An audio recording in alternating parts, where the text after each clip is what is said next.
हो चुका आगाज रण का, युग बदलने की तैयारी, जीत उसी की होगी जिसका संघर्ष है जारी। वेलकम टू ऑल, मैं अंजलि आप सबका फिर से वेलकम करती हूँ एक न्यू सेशन में। हमने संधि स्टार्ट किया था जिसमें हमने संधि की बेसिक जानकारी को समझा। हमने समझा क्या होता है संधि, हमने संधि के भेद देखे। संधि के 3 भेद होते हैं, स्वर संधि, व्यंजन संधि और विसर्ग संधि। स्वर संधि को हमने पढ़ा कि स्वर संधि क्या होता है कि स्वर के बाद स्वर ही आ जाए तो स्वर के उच्चारण और लेखन में जो परिवर्तन आता है वो क्या कहलाता है, स्वर संधि कहलाता है। फिर हमने देखा कि स्वर संधि को हमने कितने भागों में बांटा, 5 भागों में बांटा, दीर्घ, गुण, वृद्धि, यण और अयादि। तो आज हम उनके एग्जाम्पल जैसे देखिए, स्वर हमने पढ़ा स्वर संधि, ठीक है। स्वर संधि को हमने कितने भाग में डिवाइड किया 5 भाग में डिवाइड किया, दीर्घ, गुण, वृद्धि, यण और अयादि। अब आज की क्लास में हम क्या करेंगे, दीर्घ स्वर संधि, दीर्घ स्वर संधि की बात करेंगे। दीर्घ स्वर संधि में हम उसके एग्जाम्पल्स को लेके चलेंगे, क्योंकि एग्जाम में देखेंगे ना तो आपको क्वेश्चंस देखने के लिए मिलेगा, जैसे कि कृपकांक्षी में कौन सा संधि है, तो आपको उसका पता होना चाहिए कौन सी संधि है। तो आज हम उसको और डिटेल में उनके एग्जाम्पल्स के साथ समझेंगे। तो देखिए, दीर्घ स्वर संधि, दीर्घ स्वर संधि क्या होता है, ए या आ के बाद समान स्वर ए या आ जाएगा तो क्या हो जाएगा, दीर्घ आ हो जाएगा। ई या ई के बाद समान स्वर ई या ई आ जाएगा तो क्या हो जाएगा, दीर्घ ई हो जाएगा। उ या उ के बाद समान स्वर उ या उ आ जाएगा तो क्या हो जाएगा, दीर्घ उ हो जाएगा। दीर्घ रूप होने के कारण इसका नाम क्या है, दीर्घ स्वर संधि। तो देखिए, आज अब हम पढ़ेंगे ना, वो पहले तो स्टार्ट करेंगे ए या आ के बाद समान स्वर ए या आ जाएगा तो क्या हो जाएगा, दीर्घ आ हो जाएगा। इसके इन एग्जाम्पल्स को करने के बाद हम पढ़ेंगे ई या ई के बाद समान स्वर ई या ई आ जाएगा तो दीर्घ हो जाएगा, फिर ऊ का चलेंगे। इस तरीके से आज हम दीर्घ स्वर संधि को समझेंगे, उसके बाद हम चलेंगे गुण पे। तो चलिए देखते हैं। देखिए, दीर्घ स्वर संधि, दीर्घ स्वर संधि में पहला आता है कि ए या आ के बाद समान स्वर ए या आ जाएगा तो क्या हो जाएगा, दीर्घ आ हो जाएगा। अब ये एग्जाम्पल्स है, इनको करने की कोशिश करते हैं। देखिए, पहले महात्मा को पढ़ के कैसे पता चला कि इसमें क्या है, दीर्घ स्वर संधि है। तो देखिए, महात्मा में हमें आ दिख रहा है, आ दिख रहा है, बड़ा दिख रहा है। बड़ा रूप क्या होता है, दीर्घ होता है। इससे अपन समझ गए कि इसमें कौन सा है, दीर्घ स्वर संधि। की क्वेश्चंस को देखते ही आप समझ जाए कि इसमें कौन सी संधि है ना। तो आ दिख गया आपको, आ दिखने से आपको पता चल गया यहाँ पे कौन सी संधि है, दीर्घ स्वर संधि है। इसका संधि विच्छेद करते हैं तो यहीं से टूटेगा ये, क्योंकि हमें पढ़ते ही पता चल गया। वरना क्या होता है, महाधन में आत्मा महाधन में आत्मा। देखो, महा मीन्स क्या होता है, महान, और आत्मा मीन्स आत्मा। जो आत्मा महान है उसी को अपन महात्मा कह देते हैं, है ना। महा में क्या आ रहा है, आ रहा है, और आत्मा में भी क्या आ रहा है, आ रहा है। आ और आ जब मिलेंगे तो क्या बनेंगे, दीर्घ आ बनेंगे। तो ये क्या बन जाएगा, महात्मा, ठीक है। नेक्स्ट आता है प्राधिकरण। देखो, प्राधिकरण में इसको देख के अपन को कैसे पता चला कि इसमें क्या है, दीर्घ स्वर संधि है, क्योंकि हमें आ देखने के लिए मिला। आ कहाँ दिख रहा है, ये रहा, ठीक है। जब इसका संधि विच्छेद करेंगे तो ये हो जाएगा प्र प्लस में प्रधन अधिकरण, प्रधन में अधिकरण। प्र में क्या आ रहा है, ए आ रहा है, अधिकरण में क्या आ रहा है, ए आ रहा है। ए और ए आपस में मिलेंगे तो क्या हो जाएगा, दीर्घ आ हो जाएगा। तो ये हो गया दीर्घ आ, तो ये हो जाएगा प्राधिकरण, ठीक है। नेक्स्ट देखिए, नेक्स्ट आता है तुषारावृत। तुषारावृत में अपन को कैसे इसको देख के पता चला तुषारावृत की यहाँ पे दीर्घ स्वर संधि है।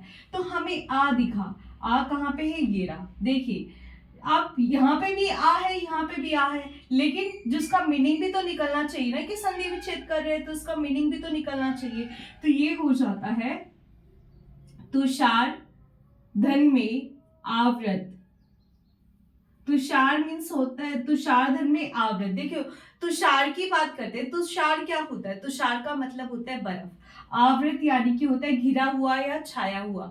जो बर्फ से घिरा हुआ होगा, बर्फ से घिरा हुआ होगा या छाया हुआ होगा, वही क्या कहलाएगा? तुषार आवृत कहलाएगा। तुषार में र में ए आ रहा है, आवृत में आ रहा है।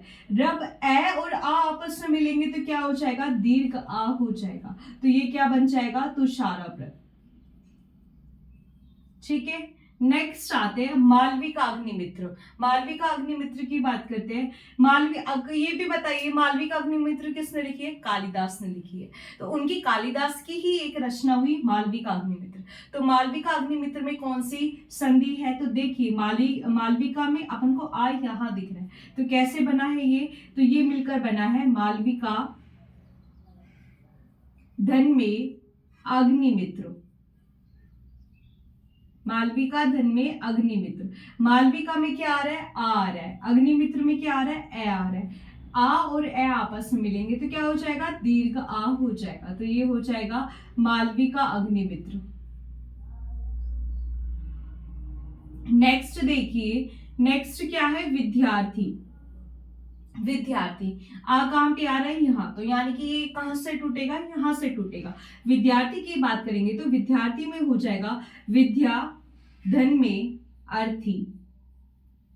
ठीक है, विद्या धन में अर्थी। विद्या मीन्स क्या होता है? ज्ञान, है ना। विद्या मीन्स क्या होता है? ज्ञान।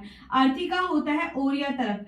जो विद्या या ज्ञान के ओर या तरफ है तो वो क्या कहलाएगा? विद्यार्थी कहलाएगा। एक विद्यार्थी हमेशा ज्ञान की ओर या तरफ होता है, इसीलिए विद्यार्थी की परिभाषा ही क्या होता है? जो अपने उस कामयाबी के मुकाम को हासिल करने के लिए लगातार मेहनत करता है, और लगातार मेहनत करने के दौरान वो किसके ओर या तरफ होगा? हमेशा ज्ञान के ओर या तरफ होगा। तो विद्या के ओर या तरफ, विद्या में आ रहा है, अर्थी में आ रहा है, ए आ रहा है। आ और ए मिलेगा तो क्या हो जाएगा? आ हो जाएगा। तो ये हो जाएगा अपना क्या? विद्यार्थी। ठीक है, तो ये समझ में आया। फिर नेक्स्ट चलते हैं। देखिए, कारावास की बात करते हैं। कारावास, तो कारा में आ दिख रहा है तो ये हो जाएगा कारा धन में आवास। कई लोग इसको आवास कहते हैं, तो ये आवास नहीं होता, क्या होता है? शुद्ध उच्चार आवास होता है। कारा यानी कि होता है सजा का, आवास यानी कि होता है स्थान। सजा का स्थान जो होता है, जैसे जेल है, जेल क्या है? स्थान ही तो है ना, जहाँ पे क्या किया जाता है? दंड दिया जाता है। किनको दिया जाता है? दोषियों को दिया जाता है। तो कारा यानी होता है सजा, कारा यानी कि होता है सजा, आवास यानी कि स्थान, जिस स्थान पर क्या होगा? सजा दी जाएगी, तो सजा देने का स्थान क्या कहलाएगा? कारावास। कारा में क्या आ रहा है? आ रहा है। आवास में क्या आ रहा है? आ रहा है। आ और आ आपस में मिलेगा तो क्या हो जाएगा? दीर्घ आ हो जाएगा। तो ये क्या हो जाएगा? कारावास हो जाएगा। नेक्स्ट आते हैं कृपाकांक्षी। देखिए, कृपाकांक्षी की बात करते हैं तो ये मिलकर बना है कृपा धन में आकांक्षी होता है या आकांक्षी होता है? आकांक्षी होता है या आकांक्षी? आकांक्षी। कृपा धन में आकांक्षी होता है या आकांक्षी? आकांक्षी होता है, आकांक्षी। ठीक है, आ कृपा धन में आकांक्षी होता है। आ और आ आपस में मिलेगा तो क्या हो जाएगा? दीर्घ आ हो जाएगा, और ये बन जाएगा क्या? कृपाकांक्षी। नेक्स्ट आता है मरणातुर। देखिए, मरणातुर की बात करते हैं। मरणातुर जो मिलकर बना है किससे? मरण धन में आतुर से मिलकर बना है। मरण धन में आतुर से मिलकर बना है। मरण यानी कि क्या होता है? मरने के लिए। आतुर यानी कि बहुत ज्यादा इच्छुक है कि मुझे तो मरना है, मरना है। कई लोग होते हैं जो बहुत तकलीफ में होते हैं, कई परेशानियों में होते हैं, तो वो क्या करते हैं? अपने आप को महसूस करने मरण आतुर महसूस करते हैं कि यार हम नहीं होते तो हम तो मर जाए तो ठीक होगा, हम तो ये हो जाएगा तो ठीक हो जाएगा। लेकिन एक टाइम ऐसा आता है कि सब चीजें, टाइम हमेशा लीनियर थोड़ी ना होता है, time is not linear. Time जो होता है एक जैसा नहीं होता है, आज बुरा है कल अच्छा भी आएगा। बस उम्मीद होनी चाहिए, हौसला होना चाहिए, खुद पे विश्वास होना चाहिए कि हम हमेशा लाइफ में आगे बढ़ते रहें। ठीक है, तो मरणातुर की बात करें, मरण धन में आतुर, मरण में क्या आ रहा है, ए आ रहा है, आतुर में आ रहा है। ए और आपस मिलेंगे तो क्या हो जाएगा, दीर्घ आ हो जाएगा, तो ये क्या हो जाएगा, मरणातुर हो जाएगा। नेक्स्ट आते हैं प्रेक्षागार।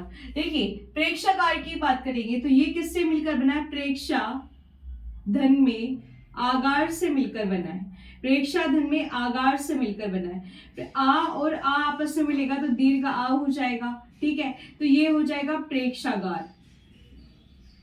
अब एक क्वेश्चन आता है कि प्रेक्षागार में दीर्घ स्वर संधि तो अपन को देखने के लिए मिल गया, पेपर में क्वेश्चन आता है कि प्रेक्षागार में कौन कौन सी संधि है। तो दीर्घ तो अपन को देखने के लिए मिल गया कि प्रेक्षा धन में आगार, आ और आ आपस में मिले तो दीर्घ आ हो गया, तो ये प्रेक्षागार हो गया। लेकिन क्या इसके अलावा और कोई संधि है इसमें, तो देखिए जानिए। देखो प्रेक्षा जो वर्ड है ना वो मिलकर बना है प्र धन में इक्षा से मिलकर बना है। प्र धन में किससे मिलकर बना है, इक्षा से मिलकर बना है। प्र में क्या आ रहा है, ए आ रहा है और ई आ रहा है। अब अपन ने गुण स्वर संधि पढ़ा, जिसमें अपन ने क्या देखा था, जब अपन ने इनकी अभी गुण स्वर संधि अपन आगे पढ़ेंगे, लेकिन जब अपन संधि को पढ़ने जा रहे थे तो उसको अपन ने क्या किया, स्वरों के माध्यम से सारे को समझने की कोशिश की। उसमें अपन ने पढ़ा था गुण स्वर संधि। गुण स्वर संधि क्या होता है, ए या आ जब ई या ई से मिलता है तो क्या हो जाता है, ए हो जाता है। ठीक है, तब ए या आ जब ई या ई से मिलेगा तो क्या हो जाएगा, ए हो जाएगा। तो इसी वजह से ये कौन सा क्या हो गया, प्रेक्षा हो गया। ठीक है, तो अब अगर अब आपसे पूछा जाए कि प्रेक्षागार में कौन कौन सी संधि है, तो आप कौन कौन सी बोलेंगे, दीर्घ और गुण संधि है, दीर्घ व गुण संधि। ठीक है, तो यहां तक समझ में आया। ये मिला के भी पूछा जा सकता है, तो आपको संधि के हर एक संधि का ये जो हर एक संधि के पूरे एग्जाम्पल्स और उनको किस में क्या होता है, किस में क्या बनता है, आपको बहुत अच्छे से आना चाहिए। जैसे वापस देखिए ये क्वेश्चन समझते हैं। देखिए क्वेश्चन आता है कि अगर मान लो आपसे पूछ लिया गया कि प्रेक्षागार में कौन सी संधि है। ठीक है, तो देखो प्रेक्षागार तो प्रेक्षा धन में आगार, जिसमें आ और आ आपस में मिले तो दीर्घ आ हो गया, तो ये बन गया प्रेक्षागार। प्रेक्षागार इससे पता चला कि ये कौन सी संधि है, दीर्घ स्वर संधि है। लेकिन प्रेक्षा में भी संधि है। प्रेक्षा में कैसे संधि है, प्रेक्षा जो होता है वो मिलकर बना है, प्र धन में इक्षा से मिलकर बना है। और गुण स्वर संधि में पढ़ा था कि ए या आ जब ई या ई से मिलेंगे, गुण स्वर संधि में पढ़ा था या पढ़ेंगे। ठीक है, गुण स्वर संधि में अपन पढ़ेंगे कि ए या आ जब ई या ई से मिलेंगे तो क्या बनेगा, ए बनेगा। तो इसमें ए और ई से मिला तो ए बना, तो ये क्या बन गया, प्रेक्षा। तो अब बताइए कि प्रेक्षागार में कौन कौन सी संधि होगी, दीर्घ और गुण होगी। ऐसे ही अब देखिए व्यवस्था अनुसार, व्यवस्था अनुसार की बात करेंगे तो ये होता है व्यवस्था धन में अनुसार, व्यवस्था धन में अनुसार। ठीक है, व्यवस्था में क्या आ रहा है, आ रहा है, अनुसार में क्या आ रहा है, ए आ रहा है। आ और ए क्या हो गया, आ हो गया, तो ये हो जाएगा अपना व्यवस्था अनुसार। ठीक है, तो कौन सी संधि हो गई, दीर्घ हो गई। लेकिन एक बात बताइए, व्यवस्था में भी जैसे प्रेक्षागार में दो दो संधि थी, इसी तरीके से व्यवस्था अनुसार में भी दो संधि है। व्यवस्था जो होता है इसको अलग से देखते, पहले आप इतना देखिए।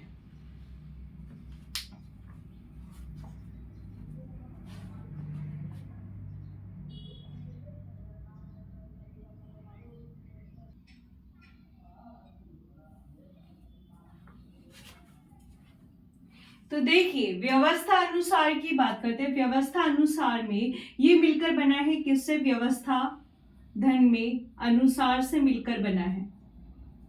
व्यवस्था धन में अनुसार से मिलकर बना है। व्यवस्था में क्या आ रहा है, आ रहा है और अनुसार में आ रहा है, तो ये क्या हो जाएगा, आ और आपस में अनुसार, आ और ए आपस में मिलकर दीर्घ आ हो गया, तो ये आ हो गया, तो ये बन जाएगा क्या, व्यवस्था अनुसार।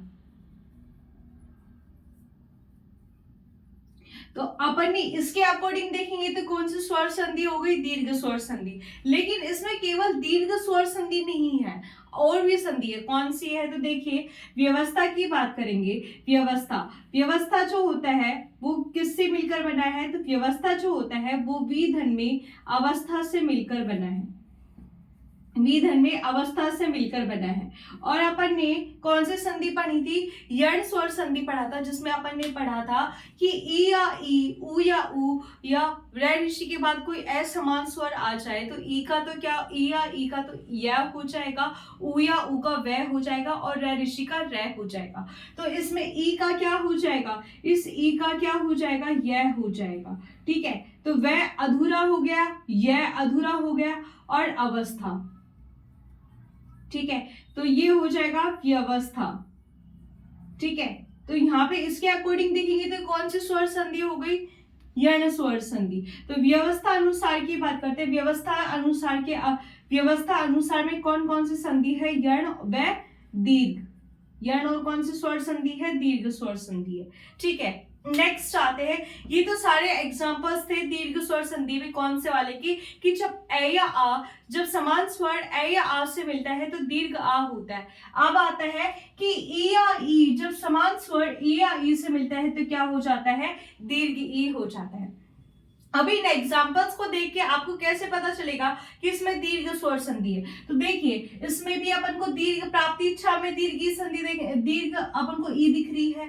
ठीक है, अभीष्ट में दीर्घ ई दिख रही है, परीक्षण में भी दीर्घ ई दिख रही है, महतिष्ठा में भी दीर्घ ई दिख रहा है, देविच्छा में भी दीर्घ ई दिख रहा है, फणीश्वर में भी दीर्घ ई दिख रहा है, सतीश में भी दीर्घ ई दिख रहा है, जानकीश में भी दीर्घ ई दिख रहा है, परीक्षा में भी दीर्घ ई दिख रहा है और महेंद्र में भी दीर्घ ई दिख रहा है। तो इनको देख के अपन को पता चल गया कौन सी है? दीर्घ स्वर संधि है। लेकिन इसका संधि विच्छेद भी पूछा जाता है क्वेश्चन में। ठीक है, तो अब इनका संधि विच्छेद देखते हैं कैसे क्या होगा। देखिए, प्राप्ति इच्छा किससे मिलकर बना है? प्राप्ति इच्छा है वो प्राप्ति धन में इच्छा से मिलकर बना है। प्राप्ति धन में इच्छा से मिलकर है। छोटा ई, जब छोटा ई से मिलेगा तो क्या हो जाएगा? दीर्घ हो जाएगा, दीर्घ ई हो जाएगा, तो ये हो जाएगा परीक्षा। ठीक है, नेक्स्ट आता है अभीष्ट की बात करेंगे। अभीष्ट जो होता है वो मिलकर बना है अभिधन में इष्ट से मिलकर बना है।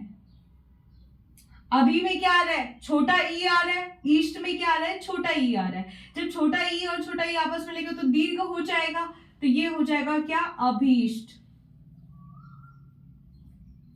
नेक्स्ट आते हैं परीक्षण की बात करेंगे। परीक्षण जो है परिधन में ईक्षण से मिलकर बना है। परिधन में ईक्षण से मिलकर बना है।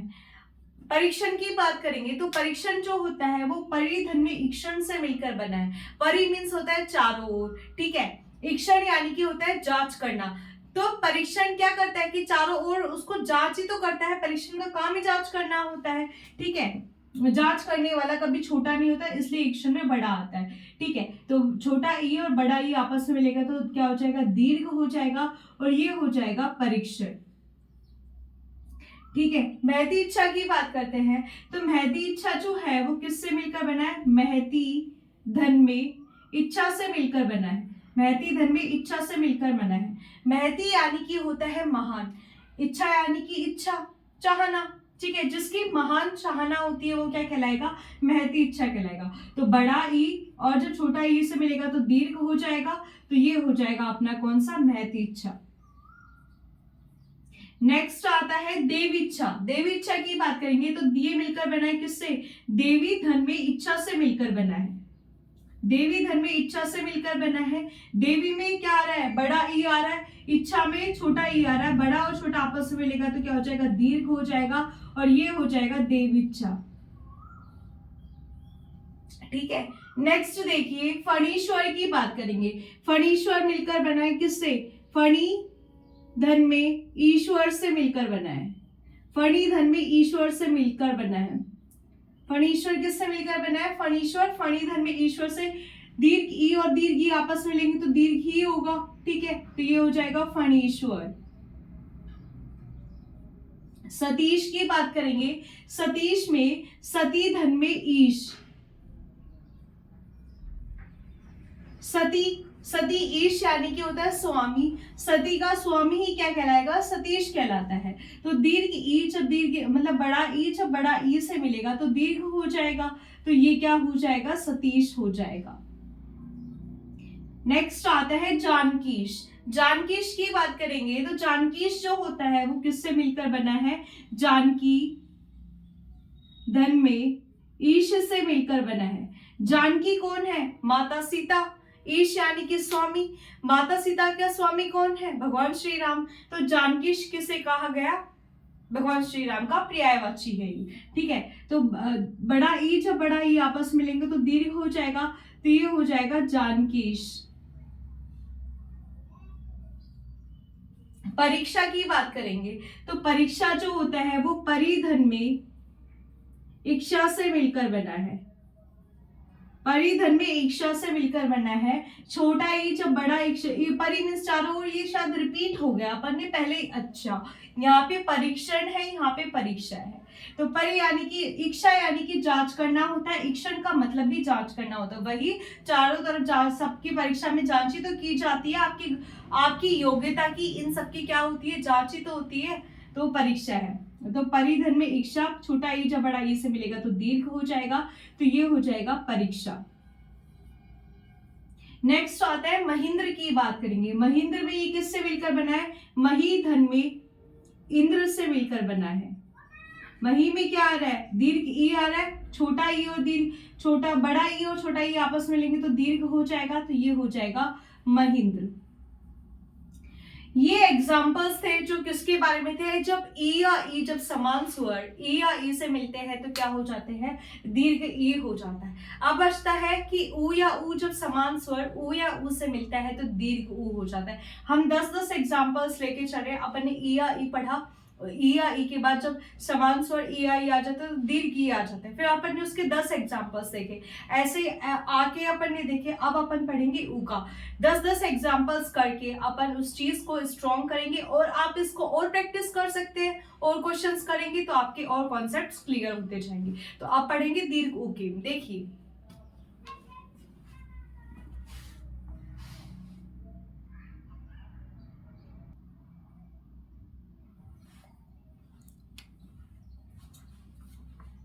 देखिए, अब आता है अपन ने क्या पढ़ा? ए या आ के बाद जब समान स्वर ए या आ जाएगा तो दीर्घ आ हो जाएगा। ई या ई के बाद समान स्वर ई या ई आ जाएगा तो दीर्घ ई हो जाएगा। अब हम पढ़ेंगे कि ऊ या ऊ के बाद समान स्वर ऊ या ऊ आ जाएगा तो क्या हो जाएगा? दीर्घ ऊ हो जाएगा। ठीक है। एग्जाम्पल्स के थ्रू अपन उसको और अच्छे से समझते कैसे ऊ या ऊ के बाद ऊ या ऊ आ जाएगा तो दीर्घ ऊ हो जाएगा। तो देखिए, अब अपन को देख के पता चल रहा है सुक्ति में दीर्घ ऊ दिख रहा है, दीर्घ ऊ दिख रहा है, बहुउद्देश्य में धातुष्मा में दीर्घ ऊ दिख रहा है, लघुर्मी में दीर्घ ऊ दिख रहा है। एक मिनट,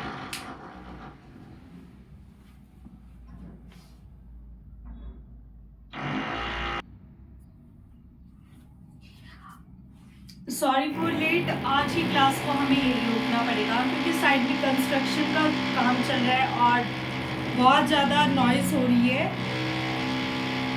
देखिए, आज ही क्लास को हमें यहीं रोकना पड़ेगा क्योंकि साइड में कंस्ट्रक्शन का काम चल रहा है और बहुत ज़्यादा नॉइज हो रही है। ऐसा लग रहा है डिस्ट्रैक्ट कर रहे हैं हमारी क्लास को, बट कोई बात नहीं, हम कल से यहाँ से फिर से कंटिन्यू करेंगे और नेक्स्ट गुण स्वर संधि को समझेंगे। तो थैंक यू सो मच।